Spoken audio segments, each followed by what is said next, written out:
Hi there, my name is Lily, I'm 30 years old, and I live in Seattle, Washington. I have a story to share today that still haunts me to this day, even after all these years. I was 18 when it all began, but it feels like it happened just yesterday. Imagine being 18, just starting your life, and then being thrown out of your home by the one person you thought would always have your back, your dad. Why? Because your own sister framed you. But what happens when 12 years later, a single letter makes everything come crashing down? Well, LL tell you this, it wasn't just a story of betrayal. It was a story of redemption, regret, and the truth that no one saw coming. What happened when my dad read my reply? You won't believe the heart-wrenching twist that followed. Stay tuned, because this is a story you won't want to miss. I still remember the night it all began, the night my entire world was turned upside down by my own sister. Growing up, we were inseparable. We share secrets, dreams, and even our clothes, like any typical sibling relationship. But that all changed the moment she decided to frame me. It wasn't something trivial. It wasn't a simple lie or a small misunderstanding. No, what my sister did was far worse, it was a betrayal of the deepest kind. She accused me of something I hadn't done, something that was so out of character for me that no one, not even my closest friends, could believe it. But my father, he didn't hesitate. He took her side without asking me a single question. I was devastated. I had always been the good daughter, the one who followed the rules, the one who stayed out of trouble. How could my dad believe her over me? When I confronted her, she simply shrugged. No apology, no remorse. She just looked at me with cold, calculating eyes, as if to say, they won. That night, my father kicked me out. His words were harsh, filled with anger and disbelief. Oi kana t have you here anymore, he said, his voice trembling, as though he truly thought I was guilty. The door slammed behind me, and that was it. I was 18 years old, thrown out with nothing but the clothes on my back and a heart full of questions. I spent the next few months in a fog of confusion and grief. I couldn't understand how my own sister, the one I thought I could always trust, could destroy me like this. Every night, I lay awake, replaying the events in my mind, wondering where I went wrong. What could I have done differently? And why didn't anyone believe me? For years, I struggled with the fallout. I cut myself off from my family, trying to make it on my own. I worked odd jobs, rented a tiny apartment, and tried to piece together a life that was torn apart in an instant. But the wound of betrayal never truly healed. It lingered, haunting me every day. But I didn't give up. I refused to let her win. Every step I took, every accomplishment I made, was done with the knowledge that I was doing this on my own, without the support of the family I had once known and loved. And deep down, I knew that one day, I would get my chance to tell my side of the story. That day came 12 years later, when I finally wrote my father a letter. I could have let the pain consume me. I could have let the betrayal break me. But instead, I used it as fuel to prove my worth, to show that I wasn't the person my sister painted me to be. I wasn't the villain in her story. I was stronger than that. And when I finally had the courage to confront my father, to explain the truth, I was ready to face whatever came next. The moment my dad kicked me out, I felt like the ground had been ripped from under me. It wasn't just a physical rejection, it was emotional. At 18, I had to face the world alone. I was suddenly out of my house, with no family, no support, and no place to call home. The overwhelming weight of loneliness sank in, and it hit me hard. I remember standing on the sidewalk in front of my house, feeling like an outsider in my own life. It was surreal. I never thought something like this would happen to me, especially not from my own family. My dad, the person who had always been my rock, had cast me aside based on a lie, and my sister, the one I thought I could always rely on, had orchestrated my downfall. It was devastating. My mind was racing with 1,000 thoughts, yet no answers seemed to come. How was I supposed to survive now? What was I supposed to do? With no choice but to move forward, I spent the first few days feeling like I was in a fog. I didn't know where to go or who to turn to. My friends, who thought were supportive, had their own lives, their own families. I couldn't bring myself to burden them with my pain. So, I did what many young people in my situation do, I picked up the pieces and started building a life out of sheer necessity. I rented a tiny apartment, a cramped one-bedroom unit in a run-down part of town. The rent was cheap, but it came with its own set of challenges. The place was far from ideal. The walls were thin, and the heater barely worked. I had to make the best of it, though. I was just grateful to have a roof over my head, even if it was far from the comfort I had known.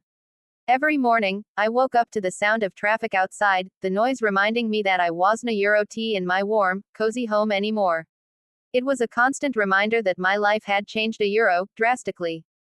Money was tight. I had to juggle 2 part-time jobs just to make ends meet. I worked as a waitress at a diner during the day and a cashier at a local convenience store at night. Both jobs were exhausting, and the hours were long, but they were all I had. I couldn't Euro tea afford to think about the future too much. All I could do was keep moving forward, hoping that somehow things would get better. But there were days when the weight of it all felt unbearable. I would come home late at night, too tired to even eat, and collapse onto my bed, hoping for a few hours of sleep before the cycle started all over again. The hardest part, though, was the emotional toll. There were nights when I cried myself to sleep, wishing I could turn back time and undo everything that had happened. I missed my family, even though they were the ones who had turned their backs on me. I missed the laughter, the warmth, the sense of belonging. The loneliness was suffocating, and at times, I felt like I was drowning in it. The only thing that kept me going was the belief that someday, somehow, I would rise above it. I had to. I couldn't Euro tea let the pain define me. And yet, despite all the hardships, I learned valuable lessons during those years. I learned the importance of independence, of standing on my own 2 feet even when it felt like the world was against me. I learned that the strength to survive doesn't Euro tea always come from having people around you, sometimes, it comes from within. I learned resilience in the face of adversity, and over time, I began to believe in myself again. I may have been kicked out at 18, but I wasn't Euro tea broken. I wasn't Euro tea lost. I was just starting a new chapter of my life. I remember one night, sitting alone in my apartment, staring out the window at the city lights, and thinking, this is just the beginning. I won't Euro tea let this define me. I will find my way. That night, something shifted. I decided that no matter how hard things got, I was going to prove to myself and to everyone who doubted me that I was capable of creating a life for myself on my own terms. The moment my dad kicked me out, I couldn't Euro tea even begin to process the depth of the hurt. All I could focus on was the immediate pain being abandoned by my father, the person I had looked up to for as long as I could remember. But as the days and weeks passed, the true emotional toll started to settle in. This wasn't Euro tea just about losing my home, this was about losing the person who had always been my protector, my role model, and my source of guidance. The damage to my relationship with him ran far deeper than I could have imagined. In the beginning, I was consumed by anger. How could he have believed my sister over me? How could he have turned his back on me without asking a single question, without giving me a chance to explain myself? It felt like a betrayal I couldn't Euro tea wrap my head around. I had spent my entire life trusting my dad, looking to him for reassurance, and here he was, throwing me out based on a lie. It felt as if he had abandoned me completely, not just physically but emotionally. The person who should have fought for me was the one who betrayed me the most. But anger, as much as it might have been justified, wasn't Euro tea the only emotion I felt. I also felt deep sadness, an overwhelming sense of loss that I couldn't Euro tea quite shake. Every time I thought about my father, I would flash back to all the moments we had shared Euro, my childhood, our talks, the times hey Euro D been there for me when I needed him. Those memories felt like distant echoes, and I began to mourn the relationship we once had. The silence between us was deafening. After the night I was kicked out, there was no communication. Not a call, not a letter Euro, nothing. It was as if I had ceased to exist in his eyes. The more I thought about it, the more it hurt.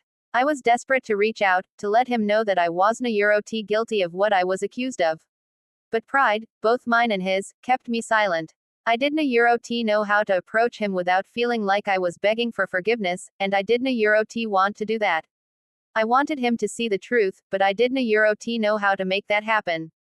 Years passed, and the pain of the betrayal never really went away. Every holiday, every birthday, I would watch other families come together, their bonds strong, and it would hurt even more knowing that mine had been torn apart by a lie. My father Euro's absence in my life felt like a shadow that followed me everywhere I went. I tried to fill the emptiness with work, with friendships, with accomplishments, but no matter what I did, it didn't replace the deep yearning to have him back in my life. I tried to forgive him, I truly did. But forgiveness wasn't something that could be forced. It wasn't something I could just give to him because I thought it was the right thing to do. I had to come to terms with the fact that forgiveness would take time, that it was a process. And the hardest part was realizing that I might never get the closure I was searching for. What if he didn't even want to fix things? What if the pain I was feeling didn't matter to him at all? Over the years, I would sometimes see him from a distance at family events, in town, or even on social media. I could tell he was getting older, and every time I saw his face, it was like a knife to my heart. The person who had been my everything for so long now felt like a stranger. His absence in my life had left such a huge void that it became harder and harder to ignore. And yet, despite the deep hurt, there was a part of me that still longed for a chance to repair our relationship, to restore the father-daughter bond that once meant everything to me. That part of me held on to hope, even when the anger and sadness seemed to drown it out. I wasn't sure how or when it would happen, but I knew that one day, I would have to confront him. I would have to face the years of pain, the unresolved anger, and the emptiness that had consumed me for so long. What I didn't know, though, was that the opportunity for healing wouldn't come until I was ready to make the first move and that it would come in the form of a letter that I had to write, one that would bring us face to face with the past, the truth, and the possibility of redemption. But that was still a few years away. For now, all I had was the pain, the questions, and the hope that one day, my dad would understand everything I had been through. 12 years had passed since the day my father kicked me out of the house, and for those years, I had lived with a lingering sense of emptiness. The silence between my dad and me was never broken, and the pain of betrayal had grown into a quiet ache that I carried with me wherever I went. But time does something to a person. It changes perspectives, softens the sharp edges of anger, and it gives you the courage to face things you've been avoiding. And that's exactly what happened when I sat down and wrote my father a letter. It wasn't something I planned for or even thought I would ever do. For years, I had held on to the idea that my dad was the one who should reach out to me first. After all, he was the one who had believed my sister's lie, the one who had turned his back on me without asking a single question. I had convinced myself that I couldn't forgive him until he showed some effort, until he admitted his mistake. But somewhere deep inside, I realized that this bitter cycle was keeping me locked in the past. It wasn't helping me heal. It was only perpetuating the pain. Writing the letter wasn't easy. The moment I started, the floodgates of emotions that I had kept hidden for so long began to open. I poured out everything I had kept inside, the hurt, the anger, the confusion, and most of all, the longing for the truth to finally come to light. I told him about the years I spent trying to make sense of everything, about the struggles I faced, and about the moments I missed family holidays, birthdays, milestones that were all tainted by his absence. I wrote about my life, my independence, and how I had come to terms with the fact that our relationship might never be the same. But more than anything, I wrote about how I had never stopped loving him, how I had never stopped hoping for a chance to explain my side of the story. It was the most vulnerable thing I had ever done. I knew that sending the letter would force both of us to confront the past, but I also knew that it was the only way to break the silence. I didn't expect an instant reconciliation. I didn't expect him to read it and instantly say, I'm sorry, let's make everything right. No, I wrote it because I needed closure. I needed to put my heart out there and let him see what I had lived through. I needed him to know that the pain he caused wasn't just something that went away after a few years it had shaped me, changed me, and stayed with me. After days of hesitating, I finally sealed the envelope and sent it to the address I still knew by heart. I wasn't sure what would happen next. Would he read it and understand? Would he respond? Or would he ignore it like all the years before? The uncertainty weighed heavily on me, but I felt a sense of release as soon as I sent it off. I knew I had done everything I could. The response, when it finally came, was nothing like I expected. It wasn't a cold, impersonal letter from a man who had long since moved on with his life. No, it was different. It was raw, emotional, and filled with the kind of regret I had never imagined my father capable of. The letter began with an apology, a genuine one. He admitted his mistake, apologized for kicking me out without giving me a chance to explain, and confessed that he had been blinded by the accusations my sister had made. But the most shocking part of his letter came when he wrote about the years he had spent wondering if he had done the right thing. He admitted that after all this time, he still thought about me every day, about the life I had carved out for myself, and about how he had let the distance between us grow. He had been afraid that I would never want to have a relationship with him again. He had feared that the damage was irreparable. But after reading my letter, he said he finally understood that he had been wrong, that he had failed me, and that he was ready to try again. When I read those words, I could hardly believe it. My father, the man who had kicked me out all those years ago, was now offering a hand of reconciliation. The flood of emotions that washed over me was overwhelming. There was still so much hurt, so much unhealed pain, but there was also a sense of relief relief that after all this time, my father finally knew the truth. Relief that the walls between us were starting to crumble. Sending that letter had been the hardest thing I had ever done, but it was also the most freeing. It gave me the chance to speak my truth and, in turn, gave my father the opportunity to confront his own regrets. That letter was the turning point, the moment when both of us could finally look back and start healing from the pain of the past. And though it wasn't an instant fix, it was the beginning of something beautiful, something that we both needed, but didn't know how to reach until now. When I first received my father a letter in response to mine, I could hardly breathe. My hands shook as I tore open the envelope, each second dragging on like an eternity. I had spent so many years dreaming of a moment like this, but now that it was happening, I was overwhelmed with a mix of fear, hope, and uncertainty. What if the pain was too much to overcome? What if it wasn't enough for either of us to repair what had been broken? I unfolded the letter, the ink barely visible through the fog of my teary eyes, and I began to read. The first few lines felt surreal, like a dream I couldn't quite wake up from. He started with an apology, one that I hadn't dared to hope for. He acknowledged the pain I had endured, how unfairly I had been treated, and how deeply he regretted not standing up for me all those years ago. His words were sincere, filled with a rawness that I hadn't seen in him before. It was as if the weight of the years had finally broken through the barrier of pride, of fear, and of unresolved emotions that had kept him from reaching out sooner. As I read further, the emotional depth of his letter began to hit me. He confessed how deeply the separation had affected him, how every day he had carried the burden of wondering whether he had made a terrible mistake. My dad had always been the strong, silent type the man who kept his emotions hidden behind a stoic facade. To see him vulnerable, admitting his faults, was both painful and cathartic. For so long, I had wanted him to show me that he cared, that he was human, and here it was, all laid out in black and white. But the most shocking part of the letter was when he revealed that, after all these years, he had finally come to terms with his guilt. He hadn't wanted to reach out to me before because he feared I would never forgive him, that I would never want him in my life again. But after reading my letter, something had shifted inside him. He realized that his absence had caused irreparable damage, not just to me, but to himself as well. He finally understood that the pain of the past wasn't something that could be ignored. For a vera it had to be addressed. The next few days felt like an emotional roller coaster.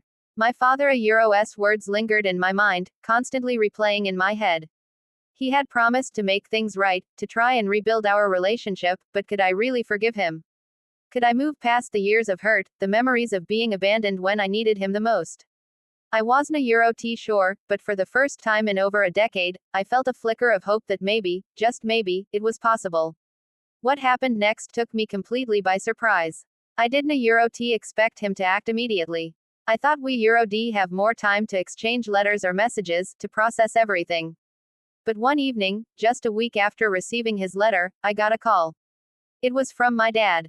His voice was trembling, and for a moment, I thought I had imagined it. Oh Lily, he said, his voice breaking. Oh can I see you? I don't know if I deserve to ask this, but I've been living with this guilt for so long, and I want to see you. I want to make things right in person. I agreed, though my heart raced in my chest. The next day, we met at a small cafe copyright in the center of town. When I walked in, I saw him sitting at a table near the window, his face lined with age and regret. He stood up when he saw me, and for the first time, I saw him truly look at me a euro, not as a daughter he had pushed away, but as the person I had become. He reached out, and for a long moment, we just stood there, neither of us knowing exactly how to begin. Then, without warning, he embraced me. It wasn't a euro T the strong, fatherly hug I had always imagined, but something softer, something filled with apology and sorrow.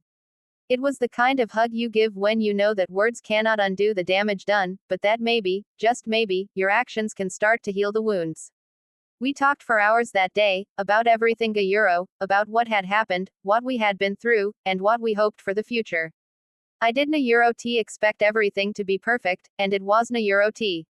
The hurt didn't a euro T just vanish, and the years of silence couldn't a euro T be erased overnight. But that moment, that embrace, marked the beginning of something I had never dared to hope for. It wasn't a euro T forgiveness immediately, but it was a bridge being built between us, one small step at a time. By the end of the day, my father apologized again, this time in person, and told me he would spend the rest of his life trying to make up for the years lost. For the first time in a long time, I felt like I could finally begin to move forward a euro, not just with my father, but with myself. The emotional breakdown that I had feared all those years a euro, his breakdown, my breakdown a euro, turned out to be the breakthrough we both needed. It wasn't a euro TA magical fix, but it was a start. And for that, I was grateful. If this story resonated with you, if you've ever experienced betrayal or longed for reconciliation, don't a euro T wait for time to pass by. Take a moment today a euro, reach out, forgive, or even just let someone know how much they mean to you. Sometimes, a single word, a letter, or a simple conversation can heal years of pain. Don't a euro T let regret be your story. If you a euro vey ever faced a situation like this or want to share your thoughts, drop a comment below. A euro D love to hear from you a euro, whether I'd a euro s your own story or how you a euro vey navigated through the pain of family and forgiveness. And if you haven't a euro T already, don't a euro T forget to like, share, and subscribe for more emotional journeys like this one.